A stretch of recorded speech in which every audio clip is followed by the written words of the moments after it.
அதை கொண்டு பல ஆண்டுகளின் கணக்கை நீங்கள் அறிந்து கொள்வதற்காக.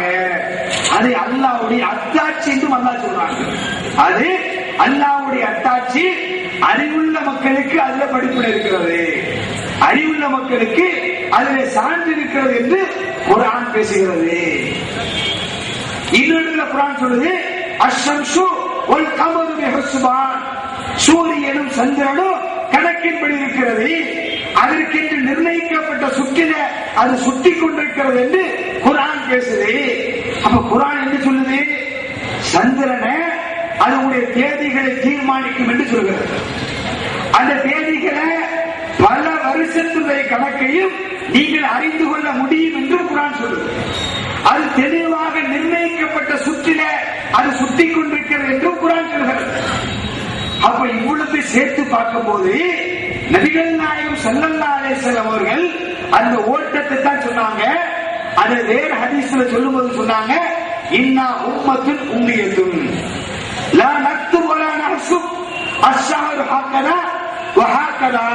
நபிகள் நாயகம் ஸல்லல்லாஹு அலைஹி வஸல்லம் சொன்னாங்க, நாம உம்மி சமுதாயமாக இருக்கிறோம், நமக்கு கணக்கு தெரியல, நமக்கு எழுத தெரியாது, கணக்கு தெரியாததுனால அது நாம எழுதி வைக்கல. அதனால மாசம் என்பது 29 இருக்குது, 30 இருக்கிறதை எல்லாத்தையும் சேர்த்து நீங்க பொருத்தி பாருங்க. இந்த குர்ஆனுடைய வசனங்களையும் இந்த ஹதீஸ்களை பிறை சம்பந்தப்பட்ட எல்லா செய்திகளையும் சேர்த்து நீங்கள் பொருத்தி பார்த்தால் என்ன உங்களுக்கு விளங்குது? அது கணக்கின்படி சுற்றுதுன்னு விளங்குது, அந்த மனுஷர்கள் தேதியை காட்டுன்னு விளங்குது. அது பல அந்த மனுஷரை கொண்டு பல ஆண்டை நீங்கள் அறிந்து கொள்ள முடியும் என்று சொல்லுது. ரசூலுல்லாஹ் சொல்றாங்க, நாம உம்மி சமுதாயமா இருக்கிறோம், நம்ம கணக்கு இல்ல, அதனால எழுதி வைக்கல, அதனால மாசம் 29 இருக்குது, 30 இருக்குது, சரியா நம்மளால ஜட்ஜி பண்ண முடியல. இப்ப ஜட்ஜி பண்ண முடிஞ்சா என்ன செய்யுது? ரசூலுல்லாஹ்வுடைய காலத்துல அதை சரியா கணக்கிட முடியல, அந்த அளவுக்கு இல்மு அல்லாஹ் நம்ம இந்த உம்மத்துக்கு தரல. இப்ப ஜட்ஜி பண்ண முடிஞ்சா என்ன செய்வது? என்ன செய்வது என்பதற்கு இன்னொரு ஹதீஸ் ஆதாரமா இருக்குது. நபிகள் நாயகம் ஸல்லல்லாஹு அலைஹி வஸல்லம் கால கடந்த ஒரு சம்பவம் இதற்கு ஆதாரமாக இருக்கிறது. என்ன ஆதாரம்? ரசூல் ஸல்லல்லாஹு அலைஹி வஸல்லம் ஈலா இருந்தாங்க. தன்னுடைய மனைவிமார்களிடத்துல ஒரு மாசம் வரமாட்டேன் என்று சொல்லி ரசூலுல்லாஹ் ஈலா இருந்தாங்க. ஏன்? மனைவிமார்களுக்கு மத்தியில் ஏற்பட்ட கருத்து வேறுபாடுனால எல்லா மனைவி என்ன சொல்லிட்டாங்க, ஒரு மாத காலம் எந்த மனைவிட்டே வரமாட்டேன்ட்டாங்க. இந்த ஒரு மாச காலம் என்று சொன்ன ரசூல் ஸல்லல்லாஹு அலைஹி வஸல்லம் 29ஆம் நாள்ல தன்னுடைய மனைவிகள்கிட்ட வர்றாங்க. அன்னை ஆயிஷா ரலியல்லாஹு அன்ஹா வீட்டுக்கு வர்றாங்க. உடனே அன்னை ஆயிஷா கேட்டாங்க, யார சொல்லலாம், ஒரு மாசம் வரமாட்டேன்னு போனீங்களே, 29ஆவது நாள்ல வந்திருக்கிறீங்களே என்று கேட்கிறாங்க. அப்ப ரசூலுல்லாஹ் சொல்றாங்க, இந்த மாசம் 29 நாள் தான்.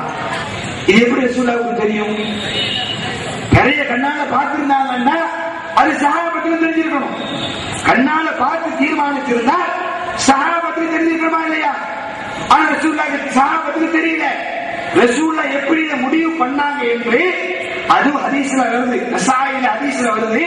ரசூலுல்லாஹ் சொல்றாங்க, அத்தானி ஜிப்ரீலு, என்னிடத்தில் ஜிப்ரீல் வந்தார். ஃபகால, அவரிடத்தில் சொன்னார், அஷ்ஷஹரு, இந்த மாதம் 29 யௌமா, 29ஆவது நாள் இந்த மாசம் என்று என்னிடத்தில் ஜிப்ரீல் சொன்னார். இது எந்த பார்வை? இது பார்வையும் இல்லை, தகவலும் இல்லை. பார்வை என்றால் கண்ணால பார்க்கணும், ஜிப்ரீல் மனிதர் இல்லை. தகவல் என்றால் ஏதாவது மனுஷன் பார்த்து வந்து சொல்லணும், ஆனா ஜிப்ரீல் மனிதரும் இல்லை. எங்க பார்த்தாரு ஜிப்ரீல்? நாம உம்மி சமுதாயமா இருக்கிறோம், அதை சரியா கணக்கு பண்ண முடியல, அதனால நமக்கு இப்படி வருது. இப்படி சொன்ன உடனே ஒரு சில பேர் அந்த வார்த்தைகளை பிடித்து விளையாடுபவர்கள் என்ன சொல்றாங்க,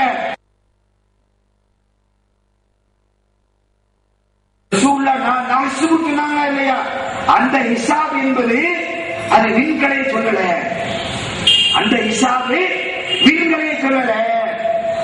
அவர்கள் நியாய உணர்வோடு இருப்பார்களே, ஆனால் எப்படி அவங்க சிந்திக்கணும்? நாம சூமூல் ருயத்திக்கு என்ன சொல்றோம்? ருயத் என்ற அந்த வார்த்தைக்கு பல அர்த்தம் கொண்டதாக இருக்கிறது. அது வெறுமனே கண்ணுடைய பார்வை மட்டும் பேசல என்று சொல்ல சொல்றாங்க. ருயத் என்ற வார்த்தைக்கு பல அர்த்தம் இருந்தாலும் அந்த ஹதீஸுடைய பிற்பகுதி இருக்கா இல்லையா, அதை வைத்துதான் அந்த முன்னாடி உள்ள வார்த்தைக்கு நம்ம அர்த்தம் கொடுக்கணும். பின்னாடி அந்த வார்த்தை இருக்கா இல்லைன்னு வேற டாபிக். அவங்களுடைய வாதப்படி என்ன சொல்றாங்க? அழைக்கும் என்று சொல்றாங்க. உங்களுக்கு அது மறைச்சான்னு சொல்றாங்க. அது மறைப்பதாக இருந்தா வெளிப்பார்வதான். அதனால உயரத்துக்கு எது அர்த்தம்? கண்ணை கொண்டு பார்ப்பதான் அர்த்தம். எதனால? பின்னாடி உண்மை என்று வருவதனால அதுக்கு உயரத்து என்ற அர்த்தம் தான் சொல்றாங்களா இல்லையா? அதே வாதத்தை இங்க கொண்டு வாங்க. இந்த ஹிசாபுக்கு எந்த கணக்கு என்பதை அந்த வாதத்தை இந்த ஹதீஸ்ல பொறுத்த என்ன வரும்? இன்னா உம்மத்து உம்மியத்து லா நக்து வலா நஹ்சு அஷ்ஹரு ஹக்கதா வஹக்கதா. மாசம் 29 இருக்கு, 30 இருக்குது. இது எந்த கணக்கு? மாசம் 29 30 என்பது எந்த கணக்கின் படி தீர்மானிக்கப்படுது? அஷ்ஷம்சு வல் கமரு ஹுஸ்பான். சூரியனும் சந்திரனும் எந்த கணக்கின்படி சுழண்டு கொண்டிருக்கிறதோ அந்த கணக்கின்படி தீர்மானிக்கப்படுறது மாசம் 29 30. அப்ப ரசூலுல்லாஹ் இங்க சொல்ற ஹிசாப் எந்த ஹிசாபு? சாதாரண கணக்கு ரசூலுல்லாஹ் சொல்லல. இது வானத்துல உள்ள ஹிசாப். விளங்குதா இல்லையா? இதாங்க யதார்த்தம். அப்ப அங்க ஹதீஸுக்கு வேற மாதிரி விளக்கம், இந்த ஹதீஸுக்கு இங்க வேற மாதிரி விளக்கம் என்றால் இது முரண்பாடு இல்லையா? இது யகூதியுடைய வேலை இல்லையா? ஒன்றை ஏற்றுக்கொண்டு மற்றவற்றை மறுப்பது என்பது யகூதியுடைய கலாச்சாரம் இல்லையா? இது சிந்திக்கலாம் கடமைப்பட்டிருக்கிறோம். நடுநிலையோடு இருந்து சிந்தித்து பார்க்கிறாம கடமைப்பட்டிருக்கிறோம். அதே மாதிரி எடுத்துக்கிறீங்க பல விஷயத்தை சொல்லிட்டே போறாங்க. இன்றைக்கு இந்த கணக்கை நாம் எடுத்துக்கொண்டோமையானால் நிறைய விஷயங்களை நாம சொல்லலாம். இந்த பார்வை பார்வை என்று சொன்னாங்களே, நாங்க நேரடியா தான் பார்ப்போம், நேரடியா தான் பார்ப்போம், உலகளாவிய தகவல் என்றெல்லாம் பேசுகிறார்களே. இன்னைக்கு என்ன நிலைமை? ரசூலுல்லாஹ்வுடைய சுன்னத்தை நாங்கள் புறக்கணிக்க விரும்பல. கணக்கு எடுத்துக்கொண்டால் ரசூலுடைய சுன்னத்தை புறக்கணிப்பதாக அர்த்தம். அதனால உலகத்தில் எங்கிருந்து வந்தாலும் அதை நாங்கள் ஏற்றுக்கொள்கிறோம் என்று சொல்கிறார்களே. என்ன ஆதாரம்? ரசூலுல்லாஹ் வாழ்ந்த பகுதியில பிறை பார்க்க முடியாத போது வேற பகுதியை பார்த்து வாகனத்திலே வந்தவர்கள் வந்து சொன்ன தகவல் தான் ஆதாரம். இந்த ஆதாரத்தை அப்படியே கொண்டு நீங்க செய்த நடைமுறைகள் பொருத்தி பார்த்து சரியா வருதா? சரியா வருமா? நபிகள் நாயகம் ஸல்லல்லாஹு அலைஹி வஸல்லம் காலத்துல பிறை பார்க்காத போது வேற பகுதியில பிற பார்த்தத யார் வந்து சொன்னா? பிறைய நேரடியா பார்த்தவங்க வாகனத்துல வந்து சொன்னாங்க. இன்னைக்கு என்ன நிலைமை? இங்க இருந்துக்கிறீங்க, சவுதி அரேபியாவில் பிற பார்க்கிறாங்க, அங்கிருந்து விமானத்துல புறப்பட்டு இங்க வந்து சாட்சி சொன்னாங்களா? அங்கிருந்து போன்ல தகவல் சவுதியில பிற பார்த்துட்டோம். இது எந்த ஆதாரத்தின் அடிப்படையில்? நீங்க சொல்லுகிற அந்த ஹதீஸ் தான் ஆதாரம் என்றால் அதுல பிறை பார்த்தவர்கள் நேரடியா வந்து சொன்னாங்க, வேற ஆட்ட சொல்லி அனுப்பல. பார்த்தவங்க வந்து சொன்னாங்க, வாகனத்துல வந்தாங்க. இங்க பார்த்தவர்கள் யார்? யார் வந்து உங்கள்ட்ட சொன்னா எந்த அடிப்படையை முடிவு பண்ணீங்க?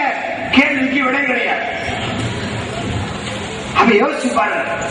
அவ எல்லா குழப்பத்திற்கும் எங்கதான் தீர்வு காண முடியும்? கணக்கின் அடிப்படையில முன்கூட்டியே தீர்மானிச்சாதான் தீர்வு காண முடியும். இது பிறைய மட்டும் இல்லைங்க, இன்னும் நீங்க எடுத்து பார்க்கணும். இந்த சமுதாயத்தை பொறுத்த வரையில என்னென்ன குளறுபடிகள் நடக்குது, ஆனா பிறகுதான் காரணமா இருக்கு. எதனால பிரச்சனை வருது? நிறைய விஷயத்தை இந்த சமுதாயம் விளங்கல. நிறைய விஷயத்தை பொறுத்தவரை என்ன நினைச்சிட்டு இருக்கிறாங்க? அது ஏதோ ஷாபான் 29 நாளை பார்த்து கண்ணால பார்த்த உடனே ரமலான் ஒண்ணு தீர்மானிச்சிடும், அதோட பிறை முடிஞ்சு போச்சு. அதுக்கு பிறகு ரமலான் 29 நாள்ல பார்க்கிறோம், செவ்வாய் உள்ள பெருநா கொண்டாடுறோம், அதோட பிறைய புளிய தோண்டி பொறிச்சிட வேண்டியது. மீண்டும் துல்ஹஜ் அந்த 1ஆவது நாள்ல பிறைய பார்ப்போம், துல்ஹஜ் 10ஆவது நாள் பெருநாளை கொண்டாடுவோம், மீண்டும் ஷாபான்ல பார்த்தா போதும். இப்படி விளங்கி வச்சதுனால உள்ள குழப்பம் தான். பிறை என்பது முஸ்லிம்கள் மனித வாழ்வோடு சம்பந்தப்பட்ட ஒன்றா அல்ல குறிப்பிட்ட நாள்ல உள்ளதா? அதனால இந்த உம்மத்தில் ஏற்பட்ட குழப்பம் என்ன? யோசிச்சு பாருங்க. சிந்திப்பதற்காக வேண்டி சொல்றேன். நம்ம பிறை பிறை என்று பேசுறோம், 2 நாள் வருது, 3 நாள் வருது, பெருநாள் என்று பேசுறோமே. இது பெருநாள் மட்டும்தான் வருதா? உதாரணமா வரக்கூடிய 11ஆம் தேதி புதன்கிழமை, ரமணான் 1ஆம் தேதி ஆரம்பமாகுது. எல்லோரும் அந்த நாள் என்ன செய்ய மாட்டாங்க? நோன்பு வைக்க மாட்டாங்க. கொஞ்சம் பேர் என்ன பண்ணுவாங்க? வியாழக்கிழமை நோன்பு வைப்பாங்க. கொஞ்சம் பேரு வெள்ளிக்கிழமை பாதுகாக்கணும், வெள்ளிக்கிழமை நோன்பு வைக்கிற வாய்ப்பு கொஞ்சம் பேருக்கு இருக்கு.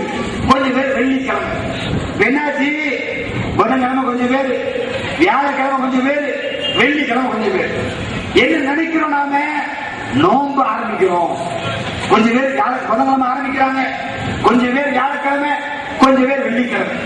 அதே மாதிரி பெருநாள் இப்போ வருது, ரம்ஜானுடைய பெருநாள் வியாழக்கிழமை வருது. வியாழக்கிழமை எல்லாரும் செய்யறதில்லை. வியாழக்கிழமை கொஞ்சம் பேரு, வெள்ளிக்கிழமை கொஞ்சம் பேரு, முடிஞ்ச சனிக்கிழமை கொஞ்சம் பேரு. அதோட பெருநாள். நீங்க நோன்பு ஆரம்பிக்கிறீங்களே, பெருநாள் கொண்டாடுறீங்களே, அது மட்டும்தான் அந்த நாள்ல நடக்குதா? என்ன நடக்குது? நீங்கள் நோன்பு வைக்கிற நாள் எந்த நாள்? ரமலானுடைய 1ஆம் தேதி தெரிஞ்சுக்கிறீங்க. நீங்கள் நோன்பு வைக்கிற நாள் நோன்புடைய ஆரம்பம் அல்லது ரமலானுடைய 1ஆம் தேதி. இந்த உலகம் எல்லாம் ஏற்றுக்கொண்ட ஒரு பொது நீதி என்ன? இந்த உலகம் எல்லாம் ஏற்றுக்கொண்ட ஒரு பொது நீதி என்ன? ஒரு நாள் என்றிருந்தால் அதுக்கு ஒரு கிழமை இருக்கும். இன்னைக்கு என்ன நாள்? இன்னைக்கு சனிக்கிழமை. இன்னைக்கு சனிக்கிழமை. இன்னைக்கு என்ன தேதி? இன்னைக்கு என்ன தேதி? ஆகஸ்ட் மாசத்துடைய 7ஆம் தேதி. ஆகஸ்ட் மாசத்துடைய 7ஆம் தேதி இன்னைக்கு சனிக்கிழமை. இன்னைக்கு நைட்டு 12 மணி வந்தா என்ன நடக்குது? இன்னைக்கு நைட்டு 12 மணி வந்தா அந்த 12 மணியோட அந்த 7ஆம் தேதி முடிஞ்சு போச்சு, அந்த சனிக்கிழமை முடிஞ்சு போச்சு. 12:01 வந்தால் சனிக்கிழமை முடிஞ்சு ஞாயிற்றுக்கிழமை பிறக்குது, 7ஆம் தேதி முடிஞ்சு 8ஆம் தேதி பிறக்குது இல்லையா? இந்த உலகத்தில் யாருக்காவது மாற்று கருத்து இருக்குதா? நேர வித்தியாசம் இருக்கும். நம்ம முடிச்சு 1.5 மணி நேரம் கழிச்சு யார் வருவா? யுஏ துபாய்க்காரங்க வருவாங்க. யுஏ நம்ம முடிஞ்சு நம்ம உதாரணம் 12 மணிக்கு வைப்போம், அவங்க 10 மணிக்கு வைப்பாங்க. நம்ம 12:01 என்ன செய்வோம்? டேட்டை மாற்றுவோம், கிளம்பி மாற்றுவோம். ஒரு தேதி கிழிக்கிறது நடக்குது, தேதியும் கிழிக்கும் கிளம்பியும் கிழிக்கும். அதே மாதிரி 1.5 மணி நேரம் கழிச்சு துபாய்க்காரங்க கிழிப்பாங்க, அவங்களுக்கு சனிக்கிழமையும் போச்சு, 7ஆம் தேதியும் போச்சு. அங்கிருந்து 1 மணி நேரம் கழிச்சு சவுதிக்காரங்க கிழிக்கிறாங்க, சனிக்கிழமையும் போச்சு, 7ஆம் தேதியும் போச்சு. இது உலகம் எல்லாம் ஏற்றுக்கொண்ட நீதியா இல்லையா? இது யாருக்கும் கருத்து மாறுபாடு இல்லை. ஆனா முஸ்லீம் உம்மத்துல புதன்கிழமை 1ஆம் தேதி கொஞ்சம் பேர் நோன்பு ஆரம்பிச்சாச்சு. புதன்கிழமை முடிஞ்சு வியாழக்கிழமை வந்துருச்சு, கொஞ்சம் பேர் நோன்பு ஆரம்பிக்கிறாங்க. எதனால? அவங்களுக்கு அப்பதான் ரம்ஜான் 1ஆம் தேதி. இது முடிஞ்சு கொஞ்சம் பேரு வியாழக்கிழமை முடிஞ்சு வெள்ளிக்கிழமை வந்தாச்சு, அப்ப கொஞ்சம் பேர் நோன்பு ஆரம்பிக்கிறது. அவங்களுக்கு எல்லாம் தேதி ரமலானுடைய 1ஆம் தேதி. அப்ப புதன் முடிஞ்சது, வியாழன் முடிஞ்சது, வெள்ளி முடிஞ்சது. ஆனா தேதி மட்டும் ஒன்னிலேயே நின்றால் இது விசித்திரமாக இல்லையா? இது கேள்வி கூட்டாக இல்லையா? இந்த உம்மத்தை வெளியேறது பார்த்தா என்ன நடக்கும்? என்ன நடக்கும்? ஆனா 24 மணி நேரத்துக்கு ஒரு நாள் என்று ஒத்துக்கொண்டு உலகமே இயங்கிட்டு இருக்குது. இந்த முஸ்லீம் சமுதாயம் உலகத்துக்கே முன்மாதிரியான சமுதாயம் 72 மணி நேரத்துக்கு ஒரு நாளை மாத்துறாங்கப்பா. சுப்ஹானல்லாஹ். யோசிச்சு பாருங்க, கேள்வி கூட்டா இல்லையா? ஆனா சந்திரனுக்கு அல்லாஹ் மனுஷன் என்ன சொல்றான்? 29 அல்லது 30 சந்திரனுக்குரிய தேதி என்னது? ஒண்ணு 29 நாளை காட்டும், இல்ல 30 நாளை காட்டும். 72 மணி நேரத்துக்கு ஒரு கிழமை மாறினால் 3 மாசம் ஆகும் சந்திரன் சுத்த முடிக்கிறது. நடக்குமா இல்லையா? கேள்வி கூட்டாக இல்லையா? 72 மணி நேரத்தில் ஒரு நாள் மாறுமா? நீங்க நினைக்கிற மாதிரி நோன்பு ஆரம்பம் ரமணான் பெருநாள் அல்ல. ஷவ்வாலுடைய 1ஆம் தேதி பெருநாள் 3 நாள் கொண்டாடினால் ஷவ்வாலுடைய 1ஆம் தேதி 3 நாள் இருக்கு நடக்கும். அல்லாஹ் அக்பர். அல்லாஹ்வுடைய மார்க்கத்தில் இப்படி விசித்திரமானதா? யோசிச்சு பாருங்க. நான் கேட்கிறேன், இந்த முஸ்லீம் உலகம், இந்த உலகத்துல இந்த முஸ்லீம்களாக நாம என்ன உரத்த குரலை சொல்றோம்? அது இஸ்லாத்தை புரிந்து கொண்டவனும் சரி, புரியாதவனும் சரி, ஒரு விஷயத்தை சத்தமா சொல்றோம். எல்லாரும் என்ன? உலகத்துக்கே தீர்வு சொல்ற மார்க்கம், உலகத்துக்கே தீர்வு சொல்கிற மார்க்கம் என்பது முஸ்லீம்கள் ஒட்டுமொத்தமாக உரத்த குரல் சொல்றமா இல்லையா? யாருக்கும் அதில் மாற்று கருத்து அபிப்பிராயமே. அது உண்மையும் கூட. குர்ஆன் சொல்கிறது, வல்லதி அர்ஸல ரசூலஹு பில் ஹுதா வ தீனில் ஹக் லியுபி